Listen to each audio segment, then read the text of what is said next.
The following podcast has been brought to you by Banter Club.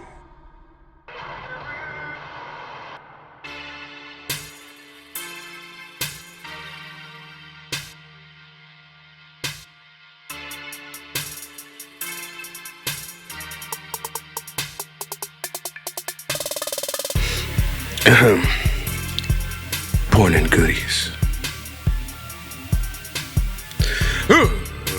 Ladies and gentlemen, boys and girls, children of all ages, Banter Club proudly brings to you, it is the Wednesday Night War special edition, the Fyter Fest versus the Great American Bash version. I am the longest reigning Ramble Mania champ, the birthday boy, Dirty 30. Yeah. And because I am the longest reigning Ramblemania champ of all time, let me smoke this skull right quick. Let me smoke this skull right quick. You already know, it's the Angel of Death 6XL. Joining me as always.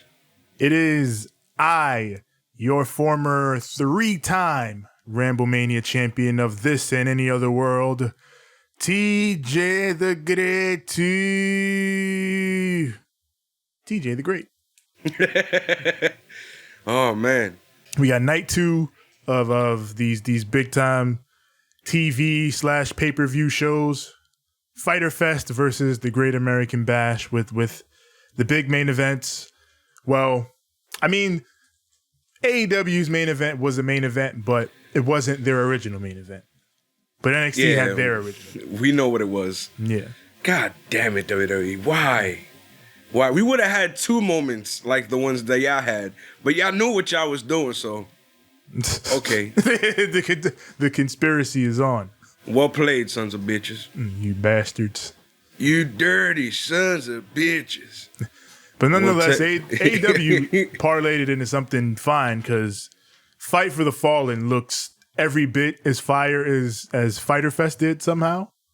And Fyter Fest has been incredible as is. Yeah. So AEW just keeps on ticking. They take a lick and they keep ticking. It's been good times so far. And NXT has not slacked in these last few weeks, especially since, like we've been saying, they've been smelling blood and they've been winning in the ratings. So, and the news came in again today. They won again. It was a lot closer this time, but they did overall get more viewers than Dynamite did. Dynamite won all the demos, but NXT, I guess, with that big double title match, people had to tune in for that. Yep. I'm shocked, man. We're going to talk about that later, but wow. It's like I told them, yo, it's my birthday, and the motherfuckers, like, they delivered. Someone's like, they called me or something like, what would you like to see? I want all of this. We're going to hand some of that off to AEW, but we're going to give you. We can't do all of that, but we'll do some of it. AEW will give you the rest of that shit, but we'll give you at least that one big one that you wanted. Yeah. Fair. Oh, man. I just want to thank the world for the last 3 decades. They have been absolutely insane. Especially this one. Oh, yes, man. Lord. But they have been pretty eventful, and I can say I've lived a very fucking crazy and full life. And although there's been ups and downs, I don't take any of it back because, God, it's put me where I am today. And I am in a way better place than where I used to be. And I'm happy. So we're going to do this shit right. We're going to whoop some ass. We're going to throw that some bitch up. Or we're going to catch it. It's going to come back downhill. Now I'm going to throw it that way. Shit bounced off this one. Caught it.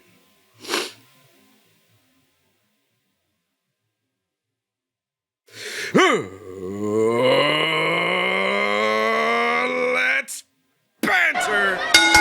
AEW Dynamite. Fyter Fest Night 2.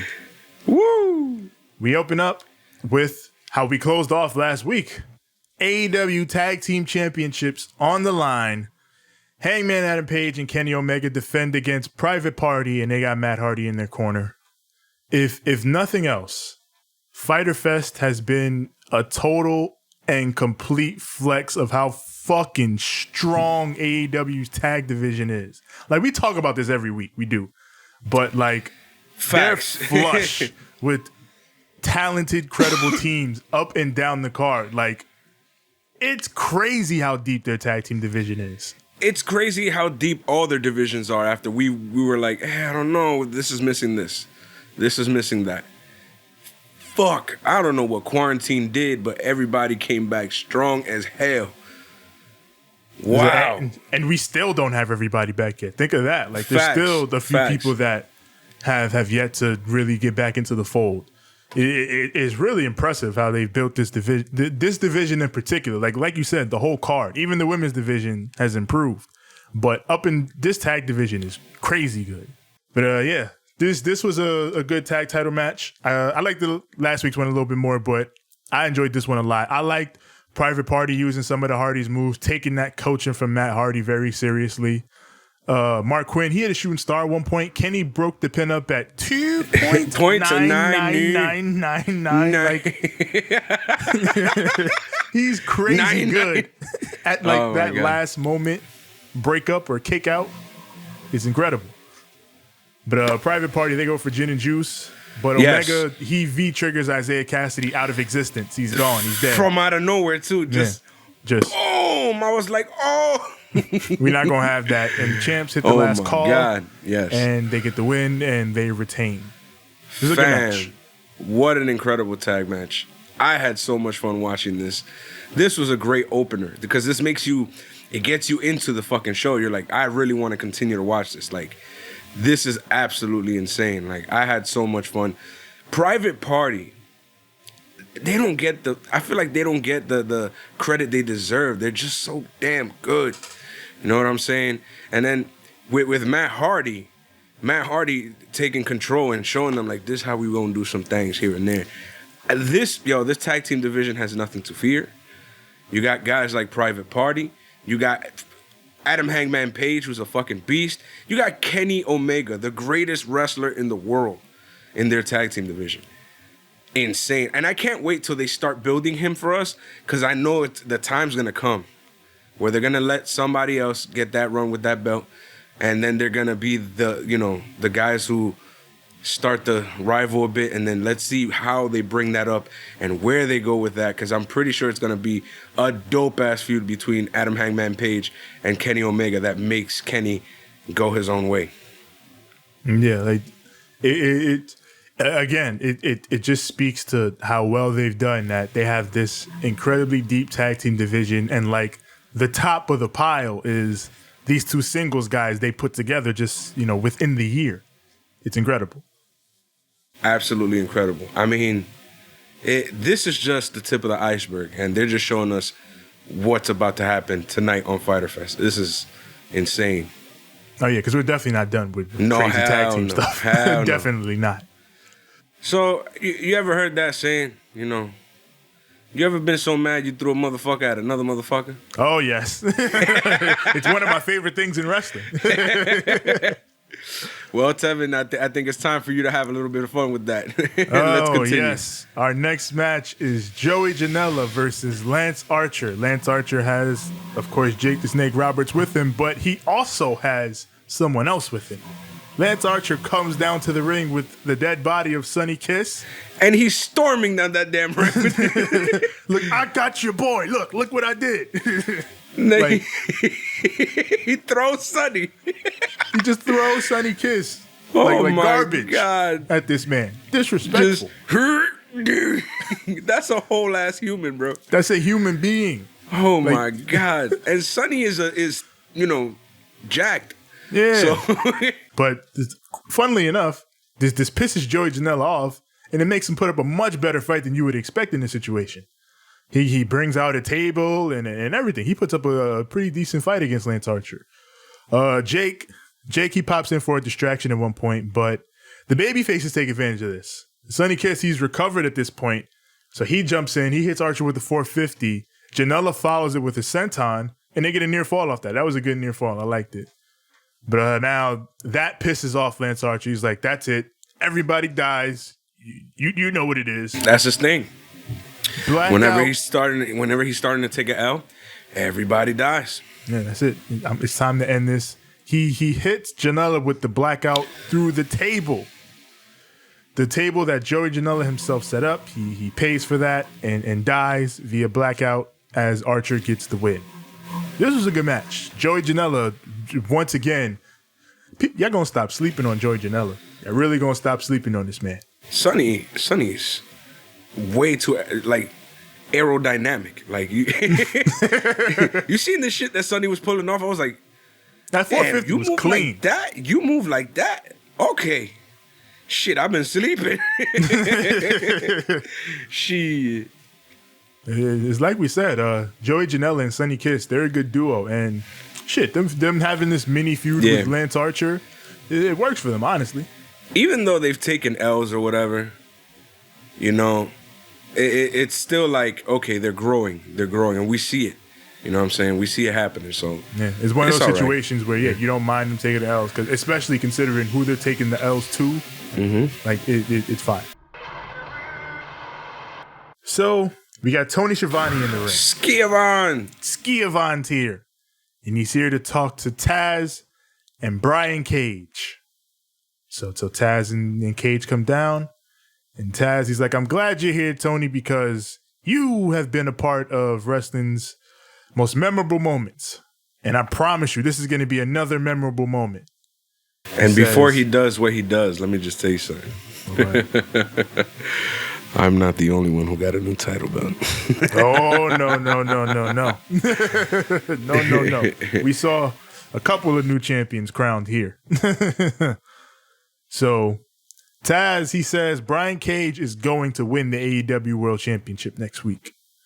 But, you know, after all this, after Jon Moxley ducked and dodged Brian Cage for weeks, I have my own championship here. A championship that has never been officially recognized by any company, but a championship with a strong legacy and lineage nonetheless. He pulls out his old FTW championship, a la ECW 1998. Buff marks and everything, freaking erosion on the brass, everything. It looks like an antique. It looks gorgeous. It broke my goddamn heart to see all the people like, wait, what is this? What is he got a title? What is that? I don't understand what's going on. That shit broke my heart, man. Kids. I get it. It was 20 years ago, so obviously, you know, we remember. That was our era. We were around. So, but if you weren't around, I can't knock you for not understanding what's going on here. But it's just, when Taz brought out that title, the memories, I remember when Sabu won it and fucking put his name on it. Yeah. Oh my God. I remember when it was the big orange belt and they had all those cool little side plates with all the countries. And then eventually he got pissed and just put FTW stickers on all of them. Yeah. And then it like just kept evolving until he got the black and orange belt that he debuted tonight again. Well, re-debuted.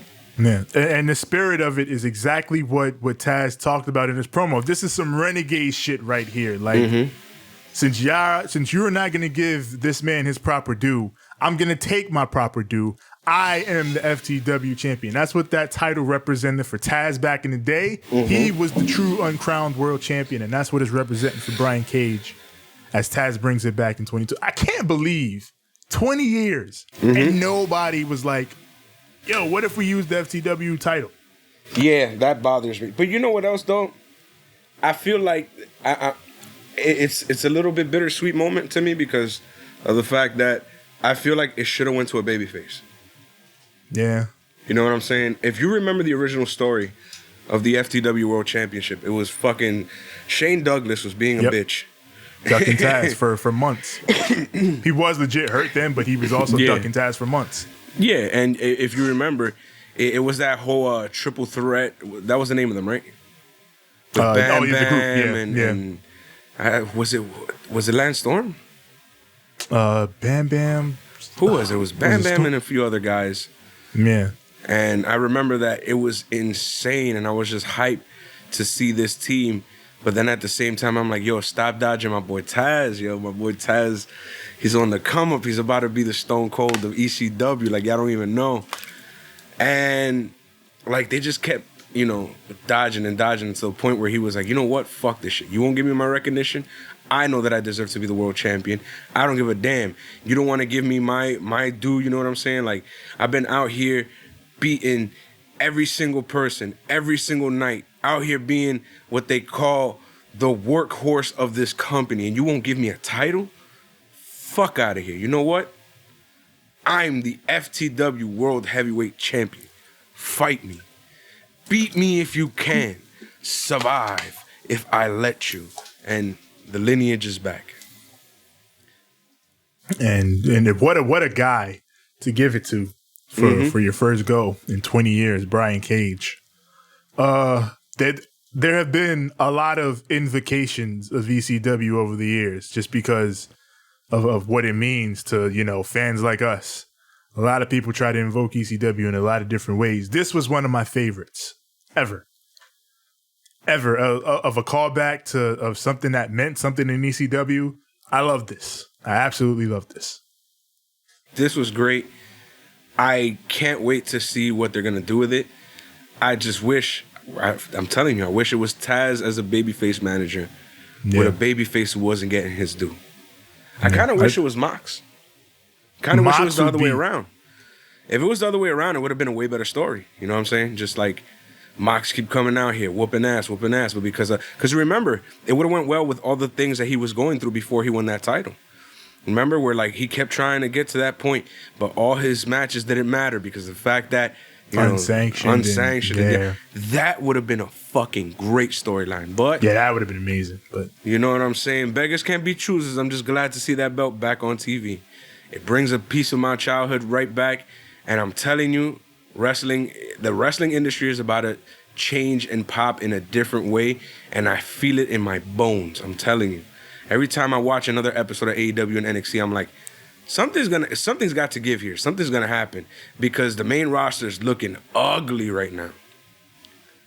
And the effort is clearly there on the part of these two shows. Like, even if you want to argue the effort is there for NXT because they're trying to beat AEW, the effort is still there. And that's all you want as a fan. You want to see effort. Yep. So speaking of effort, oh boy, this next match. The Lucha Bros and the Butcher and the Blade versus FTR and the Young Bucks. Flippy dudes with wrestlers versus flippy dudes with another group of wrestlers. Ground and pound versus ground and pound, flippy versus flippy, flippy versus ground and pound versus flippy. This match right here. This goddamn match right here. This is my shit. Right there. A few of my takeaways on this is for one, my God, have I missed the Lucha Bros? Oh my God, absolutely. The Lucha Bros. When we're talking about the Young Bucks and FTR, like, who's the best tag team in the world? Like, bro, the Lucha Bros have just as much acclaim to that as any other team in the world. Everybody knows I love me some Proud and Powerful, some P&P. You know what I'm saying? They from this area. We feel good watching them, you know. It's like hood supporting hood. But we're not going to sit here in front like them Lucha Bros ain't also some of the best tag team wrestlers I've ever seen. And, you know, the Bucks, they speak for themselves. We don't really have to say anything about them. The Revival is a team that we were loving watching in NXT, and we were hoping for them to get chances like the chances that they're getting now on TV in AEW instead of WWE, which is it's incredible. It's a sight I thought I'd never see, and this is great, man. This match, get into the match and we'll talk about it because damn, son, this was insanity. We're talking about all the dream matches and everything. The match you want is FTR versus the Young Bucks. Obviously, everybody wants that. But the match you need and you might not have realized you need it, but you need it, is FTR and the Lucha Bros. Everything these dudes did with each other in this match made me want to see FTR and the Lucha Bros so bad 2-on-2. Hell yeah. We're getting it next week. Thank the Lord. But god damn, the stiffness between the two teams with that added subtext of those promos FTR used to cut. Oh, we don't like how they approach tag team wrestling. Like you could feel some of that heat playing into their interactions. That animosity. Fucking whew. You could cut what is it? You could cut the tension with a knife. Yes. and one of the things we got to do is we got to pay respect to FTR's rivalry with DIY over in NXT, because I can see a lot of those elements in this budding feud with the Young Bucks, them using each other's tag team moves and things like that. And even the way like the story of the match progresses, like if you notice in the beginning, FTR is only tagging each other. They're not tagging the Bucks at all. They're not doing anything with them. They're just like, we're our guys. You do what you do. We'll do what we do. But then eventually, Matt is just like, we got to fucking work together. Like, it's 4-on-4. So Matt blind tags in at one point, and then they eventually start working together, and they realize, oh shit, we actually kind of work well together. But I mean, so many cool storytelling beats in this match. And then every time I think Rey Fenix can't find a crazier way to dive into a crowd of people, he promptly just dive. He just shuts my shit down. Just watch this Canadian Destroyer into a crowd of people outside of the ring. What? How? Excuse me, what? Like, no lie, you just see, it's like Penta just, he does that gimmick where, he does the thing where he like bends over on some Jeff Hardy shit, pause. Yeah. and then he waits for Ray to like, pop up and jump over him. But golly, not to grab another motherfucker, jump off the second rope and do a fucking Canadian Destroyer. What the hell was that? Over the top goddamn rope into a crowd of people outside, like into a crowd of motherfuckers. You ever been so mad you threw yourself and another motherfucker into a group of motherfuckers? That's how you know you mad. Tight at that point. You see how we were saying that this tag team division is gonna be all right? Yeah. There you go. Yeah. Boy, oh boy. So this breaks down the Lucha Bros eventually get the win after this fucking brutal Lucha Driver. This double Lucha Driver. God damn, what a match this was. And what I did like after this, even though, the Bucks and FTR lost. Yeah. They shake hands and they move on. We're not going to fight over this. It happened. We lost. I like the simmering, the slow bubbling, the it's good. Like it's a genuine sportsmanship type thing between FTR and the Bucks, and I'm respecting that right now. I like it. Yeah, I love man, everything that the Lucha Bros have done on AEW to me has been insane. Like I've seen them on AAA and other shows, and they've been pretty good. But since they've been in AEW, they've stepped it up. They just want to. It's almost like they told them, "Yo, do whatever the fuck you want," and they're just like, okay. They shouldn't have told us that. Yep, and they're literally doing whatever the fuck they want, and it's incredible. Up next, Big Swole. Big Swole pulls up. She's here. Swole. But she gotta hold up because apparently Britt Baker has petitioned to management to have her suspended for kidnapping her last week. So Swole gotta go, and Swole is rightfully upset. Like, I drove all the way out here just for you to tell me I gotta go home. Come on now. Boo. You don't take our homegirl Swole off TV. Right? We not doing that. She's not happy, and nor are we. But up next, Nyla Rose taking on Kenzie Page and Killian King. So Nyla kills two women at once. Yeah.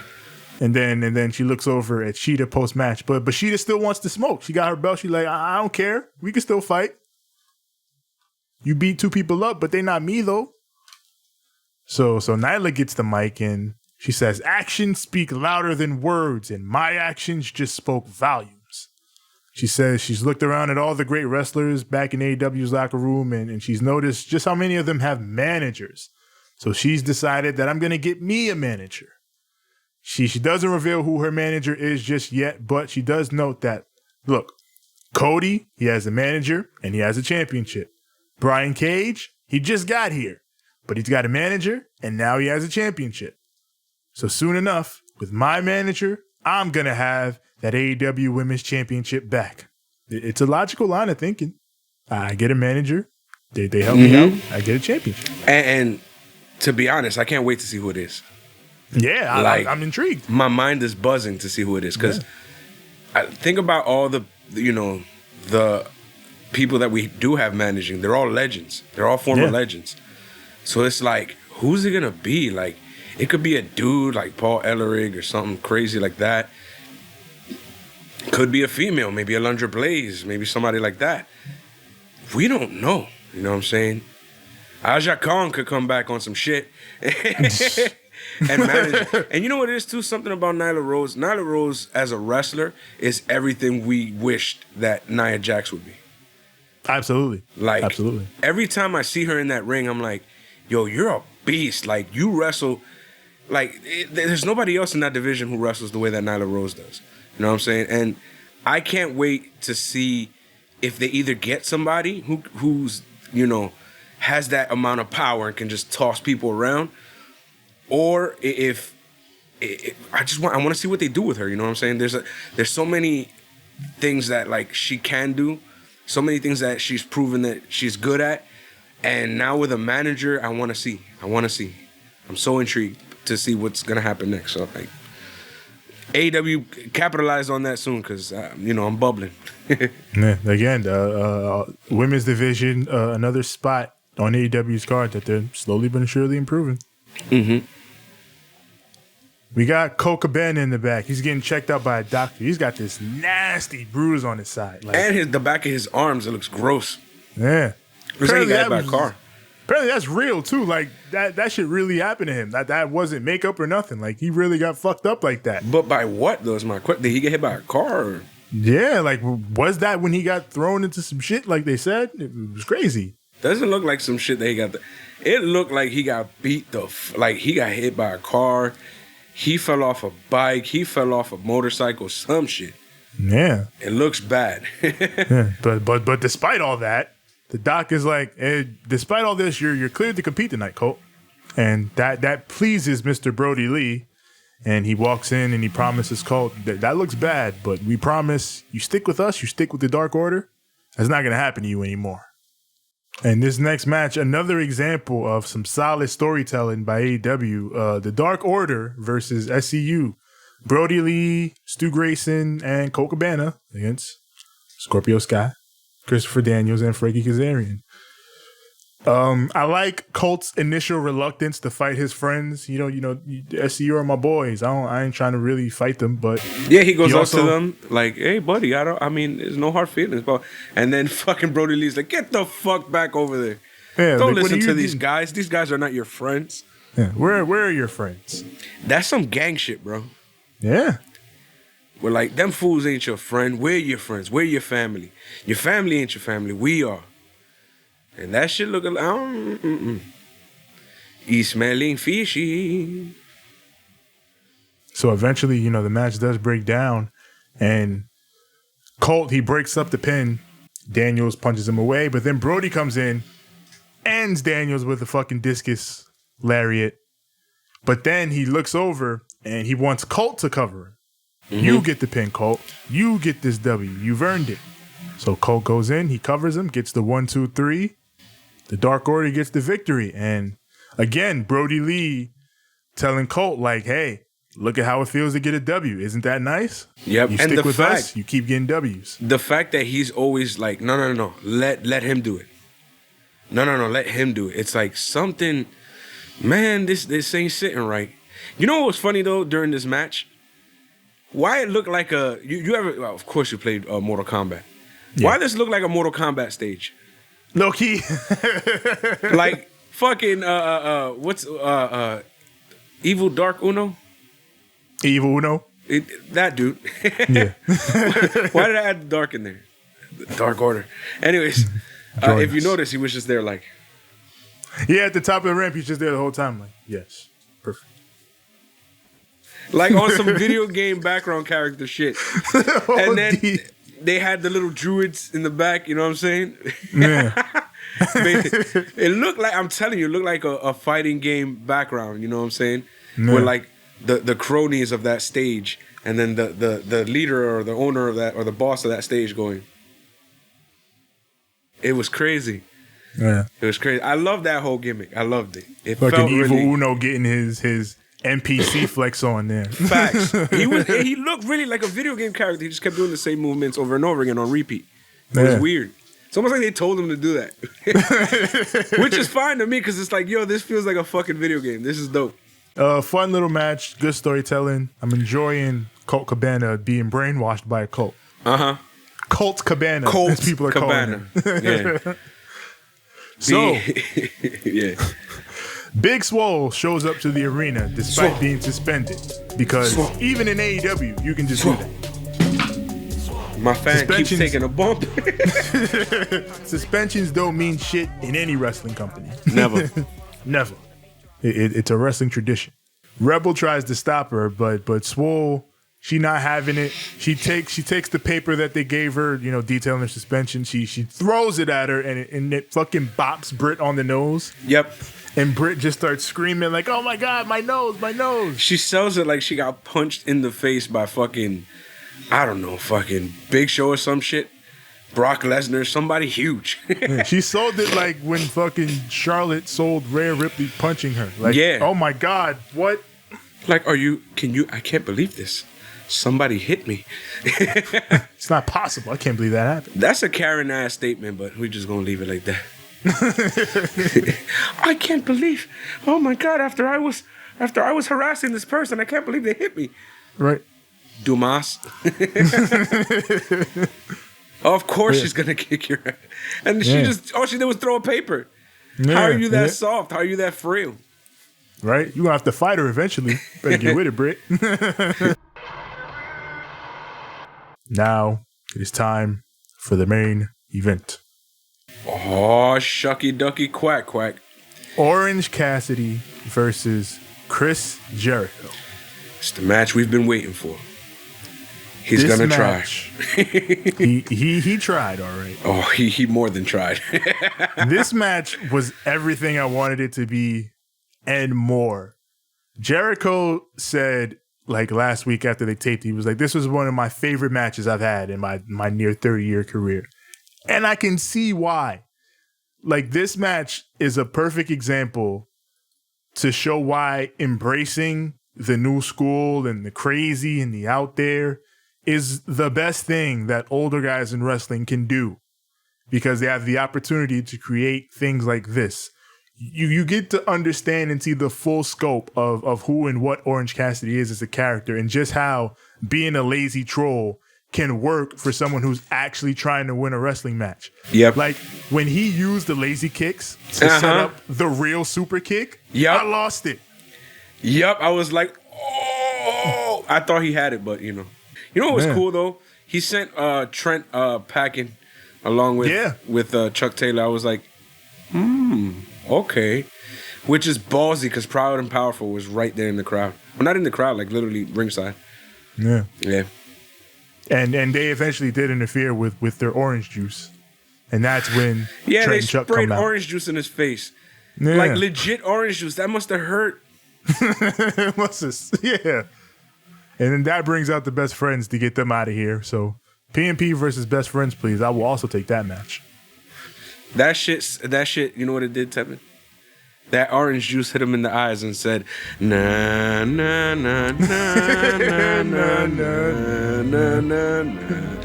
If you get the joke, you get the joke. If not, go fuck yourself. Okay, that's all you gotta say. But everything about this match. Another thing I love about this match is how it shows that whatever you may think about Orange Cassidy's gimmick, what Orange Cassidy actually is is a classic pro wrestling babyface, full of Facts. endless fire, unbreakable will, indomitable spirit. Just he keeps getting up, he keeps fighting in a way, and it's unfortunate because of who he turned out to be. But this reminded me of a match Orange Cassidy had with David Starr, in which he takes a beating in that match too, but he never stops getting up. And that's the ultimate thing with Orange Cassidy. Even after all the trolling and the funny shit, when it's time to fight, that dude does not stop fighting. Yep, when it's time to try, that boy try. And something amazing about this match, man, is just how his aerial attacks were hitting, bro. It was crazy. He did a lazy, I guess, off the top rope DDT. Yeah. And then he did like this weird lazy style frog splash. That I was like, what the hell? He literally just loft his arms back and then did a frog splash. It was hilarious, man. He jumped on them boys outside. It was insane. It was insanity. Love me some Orange Cassidy, man. It's amazing. Everything that happened in this match just makes me want to see more and more and more. The way he just reversed and got up, and there was no give up. And then it's the feel of how he just kept fighting, you know what I'm saying? It was amazing.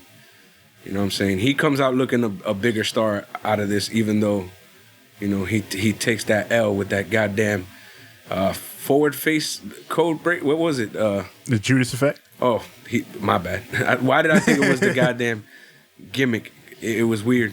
Yeah. Jericho wins with the Judas effect out of nowhere. OC was going for his Superman punch, but Jericho hit him with the Judas effect, and that did it. That got the win for Jericho. Great match. I love this match. You know what else I really like? He did like a little flippy twisty stunner. Oh yeah, Stun Dog Millionaire. Awesome. It's like Jericho's about to toss him. He's like, nope, stunner. It was pretty dope. Orange Cassidy. Hercules. He did that thing. Boy took a L, but looked strong in defeat, man. Great. It only hurt that I was watching something else at the same time. What I was watching on the other screen made me go, oh! Yeah. I watched this precisely because I knew if I tried to watch the other thing at the same time, I wouldn't have been able to do both. The matches were too big. But that was AEW Dynamite. That was Fyter Fest. For a free 2-week mini pay-per-view type deal. This was really good. Yeah, it felt like a special event. It didn't feel like bullshit. And anybody who watched AEW Dark saw something that the future of AEW might look big. Brian Pillman Jr. Brian Pillman Jr. Brian Pillman Jr. has shown up on Dark. Oh man, this is gonna be insane. AEW. Thank you for that birthday gift. Thank you guys. You guys have been great. And so we're back from outer space. Because it's my time. It's my time. My time. It's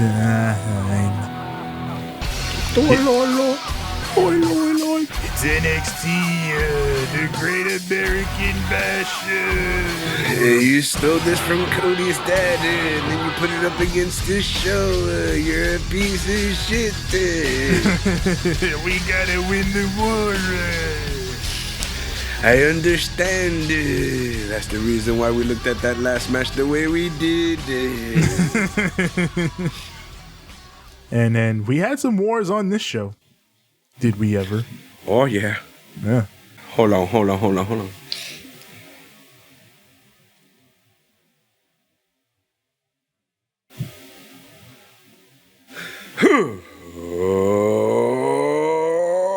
Let's banter. NXT, the Great American Bash, Night 2. We open things up with a street fight. Candice LeRae versus Mia Yim. where Mia Yim gets things started immediately to pay Candice back for last week. On site, she jumps her on the ramp, and this shit pops off the go. Love the storytelling. Man, one of the biggest problems I thought NXT has had with Candice is not fully capitalizing on her ability to be an actual badass. Like, Candice can be tough. She can do hardcore shit. Like many people know, her main claim to fame before she got to WWE was wrestling in a gender match. She would wrestle dudes for the most part, like especially the famous one in PWG with her and Joey Ryan against the Bucks, where they super kick thumbtacks into her face. Like, Candice can go. Yeah, she can go savage. And like, yeah, she can't wrestle guys on NXT, sure, but she can have a fight. And this was a fight. And it was better off for it. This was my favorite Candice match in a while. And I like this match. This was one of Mia's better matches in a while. This is really good. You got her away from that stupid-ass Johnny Gargano storyline, and it worked. Yeah, both Johnny and Candice on this show kind of was like, oh, yeah, I forgot. They're both really good wrestlers. They just kind of got put in this weird story position. Fucking terrible. Just don't like it. I really hate that storyline. I loved this because Candice got to show that she's hardcore. She's hardcore. She's hardcore. That was awesome. You know what I'm saying? Yeah. They had a fight. And that's something that's rare these days on NXT. You know what I'm saying? When they started off, yeah. But now it's the fights have gotten corny, but this one was a badass match. Yeah, Mia, she once again has no problem putting her body on the line, and Candice will do the same. Candice, she gets the win with a swinging neck breaker through a stack of chairs. It looked brutal. It looked nice. It was a good finish to a good match. Yep. So she gets the win there, and as they lay dead in the ring for like 10 minutes, we cut to Mark Henry having a video package, and this is one of a few throughout the night where different legends and WWE luminaries are going to give their pick for the winner-take-all match. Shawn Michaels killed me. Shawn. Mark Henry. Yeah, I saw his. Mark Henry's pick is Keith Lee. Duh. You know, both guys with similar styles, both big dudes. Yeah. You know what I'm saying? It's pretty obvious who he was going to go for. Yeah. We got Bronson Reed versus Tony Nese. Thick boy season. Thick boy season. We get the setup to this match, which was basically Bronson Reed sticking up for Isaiah Swerve Scott. You know, don't be bullying my little homie over there. We're not doing that. Yep. So this leads to a solid back and forth match between these two. You know what this made me realize? The pandemic has basically done to 205 what we all wanted WWE to do to 205, which is move it to Florida. And it feels so much better now. Yeah. Like it feels like what it should be, a subsidiary of NXT or however you want to put it. Yep, like NXT's younger brother. Yeah. And it hopefully, you know, when they're on the road again and they're going back to crowds, since they're going to need to save money anyway, they keep 205 where it is. Yep. Better that way. Right there in the PC or right there in Full Sail. Ooh, That sounds good. Right there in Full Sail. Right there. I like the way you do it right there. Right there.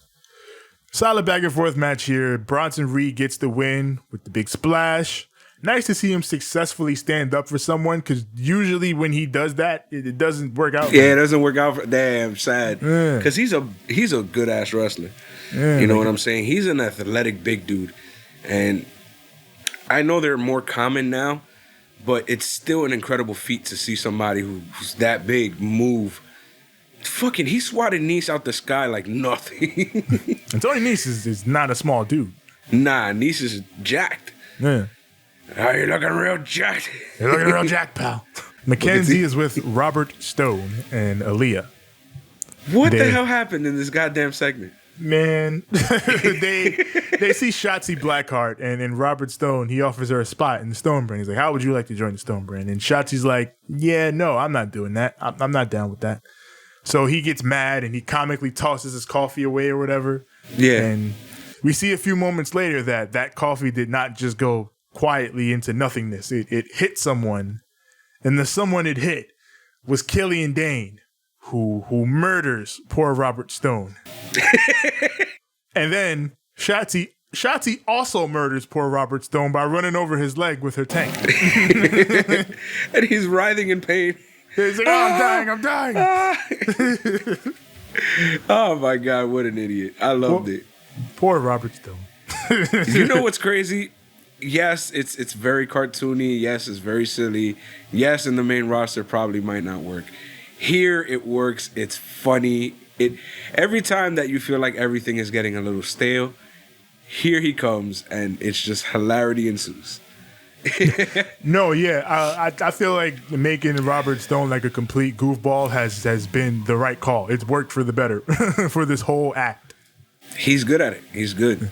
And Aaliyah just looking confused in the background every time some shit happens to him is hilarious.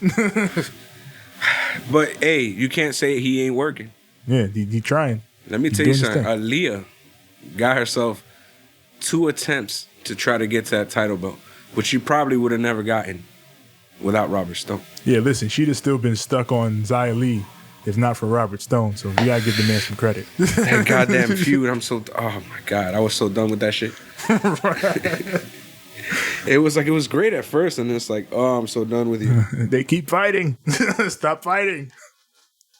Johnny Gargano versus Isaiah Swerve Scott. And again, I forgot. Johnny Gargano is a great wrestler. Yep. They've wrapped him up so thoroughly in this heel shit, and I'm doing it my way and all that he hasn't gotten to show it off as much. Exactly. But and that's the thing. He's Johnny Wrestling for a reason. I know you're trying to give him more character. This ain't it, bro. This ain't it. It really isn't. See, now he got to shine in this match right here. He had an incredible match. These two dudes were fucking... It's like Johnny Gargano was more like the mat base, but he can still fly. And then you see Isaiah Swerve Scott just flipping, flying, and flopping everywhere. It was incredible. This match was badass. I was like, now this is a good wrestling match right here. I felt like...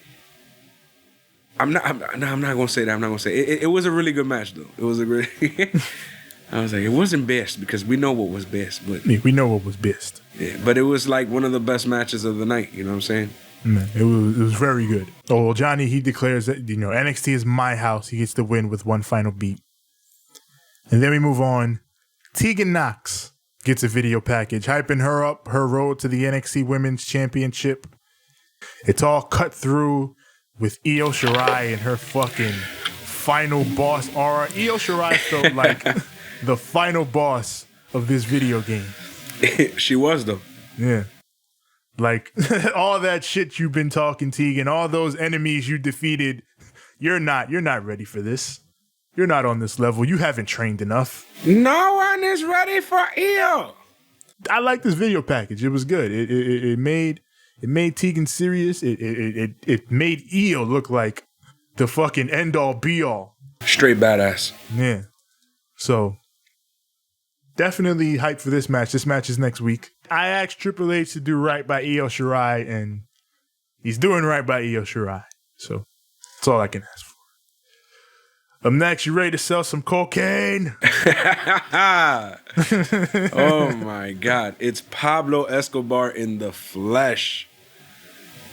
Ladies and gentlemen, Cokie McCoke dealer and the coquettes. And the coquettes. Yo, this was insane. So, we get in the entrances in and whatever. Yes. See the cocaine snowing down. Yes, all the coke. It's so sad that this is really their video, bro. And then the fake Lucha Underground logo, Legado del Fantasma. And I'm over here like, what? You know what that means, though, right? It's the Phantom League. Yeah. The League of Shadows. Where the fuck is Batman? The part of Ra's al Ghul will be played by Cokie McCoke Dealer. And the League of Shadows by the Coquettes. Oh man. Well, with all that joking, I guess somebody got in on the joke because, goddamn, Breezango comes out as Los Conquistadors. shit, they do the same exact gimmick they did. being Like, you want a Cookie McCoke? Watch this. we sell coke too. Watch. Oh Lord, Miami Vice versus the Coquettes. Oh man, this is. Shout out to Breezango being both safe by wearing masks and culturally respectful by being the conquistadors. Oh my God. Fire me, I'm already fired. Drake, of course, is the pissed off, eager baby face, ready to fight to the death with these men that, he's been at it with for weeks.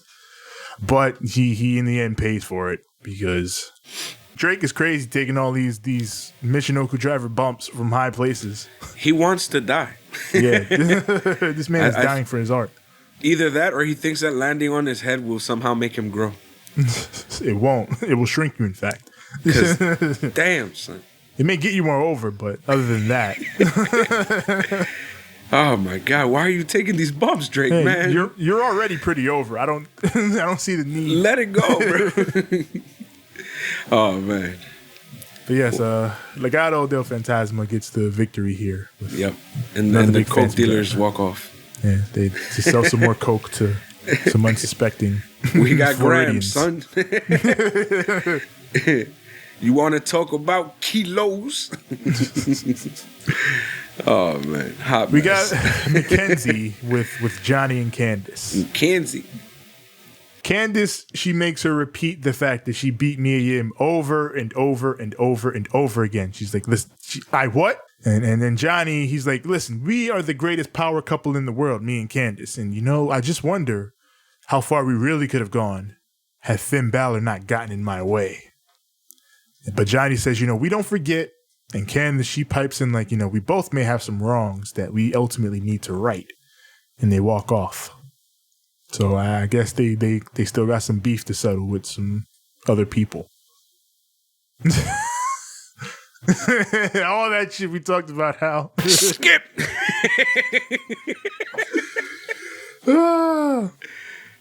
I don't care about any of this. Yeah. Oh, Finn Balor. Oh, we're gonna attack the world. Watch, just me and her. If you're gonna put Johnny and Finn in the ring for 20 minutes and just let them go, then I'm fine with that. Yeah, that's cool. But storyline. Yeah, I ain't really, bruh. So we get an Imperium package. Marcel Bartel and then Fabian Eichner talking about the boys. I don't have enough space back here. And my big old butt is. It reminds me of how much I miss. Not only Walter, but I miss Nigel, man. Call me Nigel McGuinness. But yeah, Imperium is cool. That's basically what this video package is telling you, which we knew that, but if you didn't know that, Imperium is very cool. We get our boy, the WWE champion, Drew McIntyre is here. And he's got a pick for the main event. Oh. His pick is Adam Cole, baby. He looks like a little me. Yeah. Up next, perhaps the most professional wrestling match on this show, Santana Garrett and Mercedes Martinez. Clean. Very clean. Clean. Loved it. Yeah. I'm missing the music, though. Oh, I didn't like the generic reggaeton at first, but I liked it better than this. Oh, you liked it better than this angry Mortal Kombat ass. Yeah, it was some Mortal Kombat. Like she needed to be teaming with Damian Priest or some shit. I mean, you know what's crazy? I mean, they're both Latinos, so true. I mean, Afro Latinos at that, so true. Like you got, you know what I'm saying? They look mad Indio though, you know what I'm saying? Anyways, you know what Damian Priest's real name used to be. Yes. they could have legit been the Martinezes. Yeah, they could have been related. They could have been cousins. Facts. Anyways, this match. Santana Garrett is a great opponent. Yep. Great wrestler, great bumper, great everything. Yep. Bump like a star, man. Mercedes gets the win with the Fisherman Buster. So it's a solid go. Glad to see Mercedes Martinez back on NXT. And like we've talked about before, hopefully she gets like a solid run because she's been around for a long time. We've been saying it forever. We've been saying it forever. That she deserves it. It's her time. Yeah, she's one of those unsung talents that have been around for a long time that deserves their due. Should get their run. So hopefully she does. So we get a video package for Cameron Grimes and Damian Priest, who will be fighting next week. That shit was dope. Priest, he calls Cameron Grimes, I believe, a little bitch. He's just a little bitch. In his Raiden ass voice, yeah. Yeah. It was good. I liked it. It did what it had to do. It set up the whole thing. And Cameron Grimes comes off as the biggest jackass on God's green earth. Oh, he's such a piece of shit. But it's coming together for him. Yep. He's going all in with this gimmick. He's doing it right. He's doing it right. Yeah, it's working. We got Mrs. Foley's baby boy, Mick Foley. He gives his pick for the winner-take-all main event. He picks Adam Cole.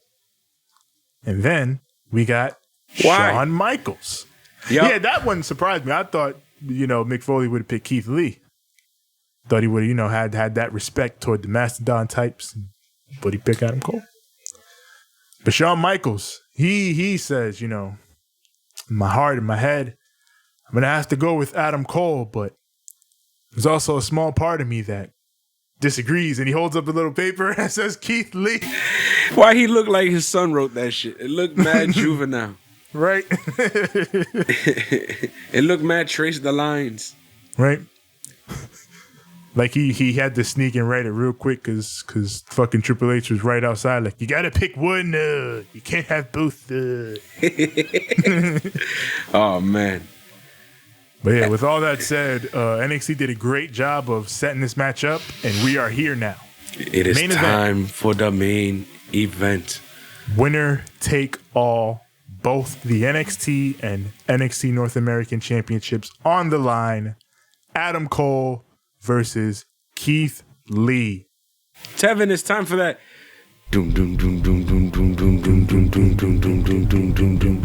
Serious music. By the way, for those of you, the is WWE's version. It's their version of. Yes. So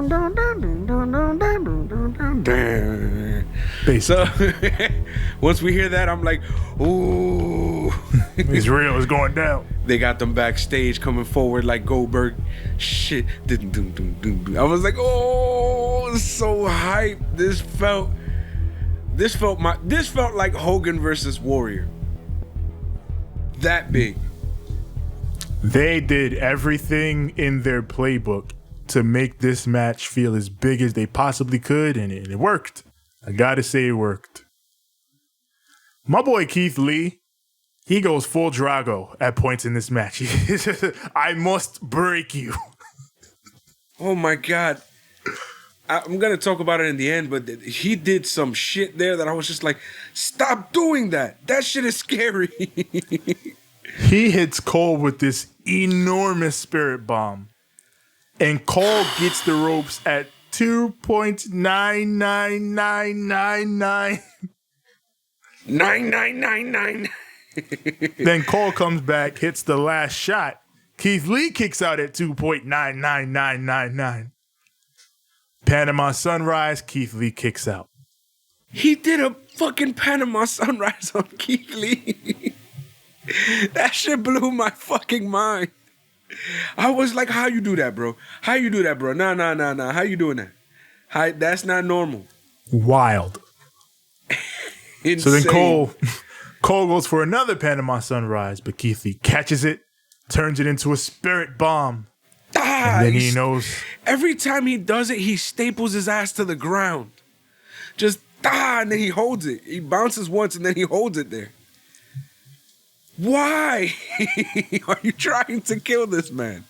He has a family. And then he follows that spirit bomb with the Big Bang Catastrophe to give Vegeta the ultimate W as Keith Lee becomes NXT's first ever double champion. Fucking pyro, confetti. The man was crying. The crowd was losing their shit. Everyone at home lost their shit.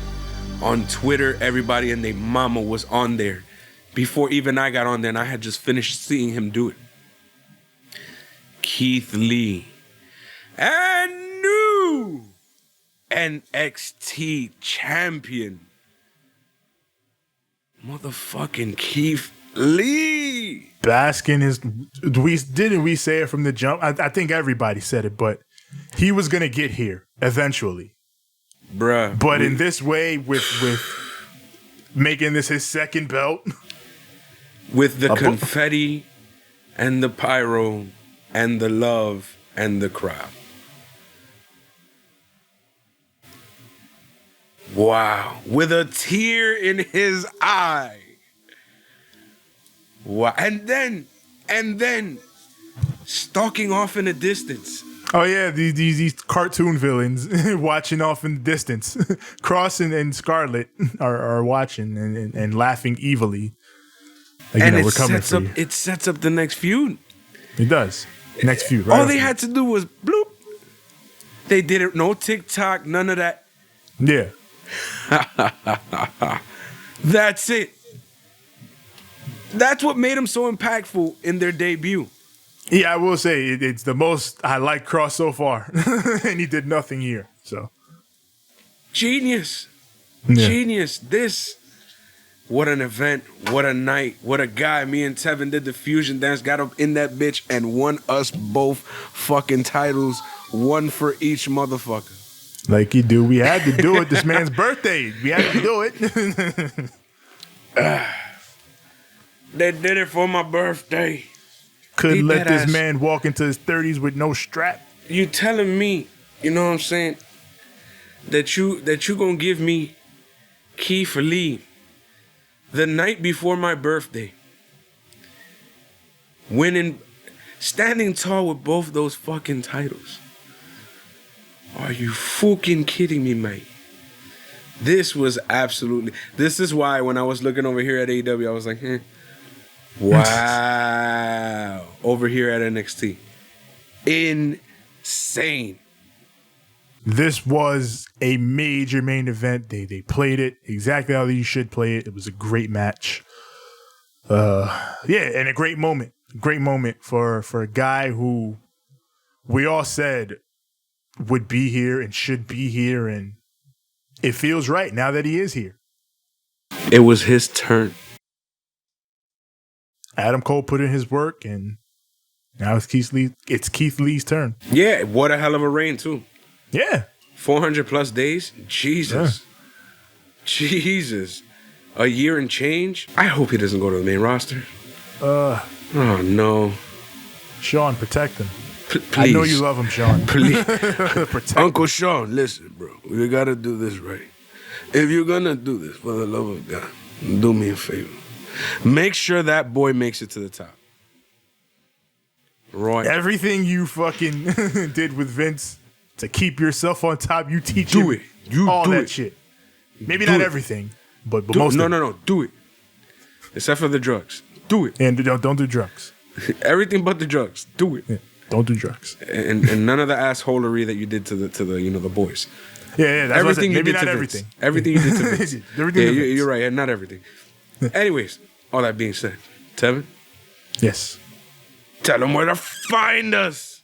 Oh, yeah. You already know where to find us. You find us on Instagram at Ramblemania Show. You can also find us at Banter Club Podcast. Find us on Twitter at Ramblemania. Facebook.com/Ramblemania Show. Also find our group there, Ramblemania Show's Banter Club. That is where a lot of the fun stuff is posted. The memes, the good shit. It's where it goes down. Yep. As far as audio goes, we are everywhere audio is found. That is Apple Podcasts, Google Podcasts, Spotify, Stitcher, SoundCloud, Anchor, TuneIn. Everywhere your podcasts are found, just search Ramblemania Show or Banter Club. This lovely visual you are seeing right now is on youtube.com/Ramblemania Show.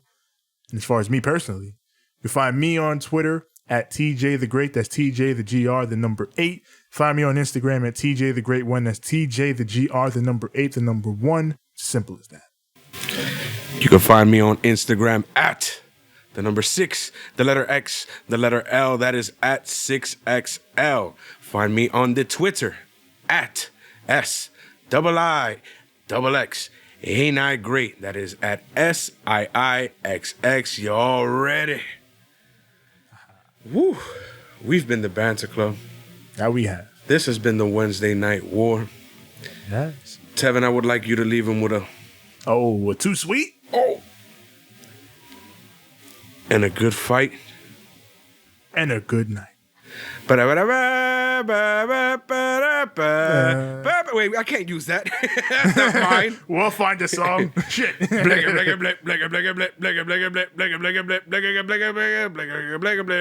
This ain't my song either.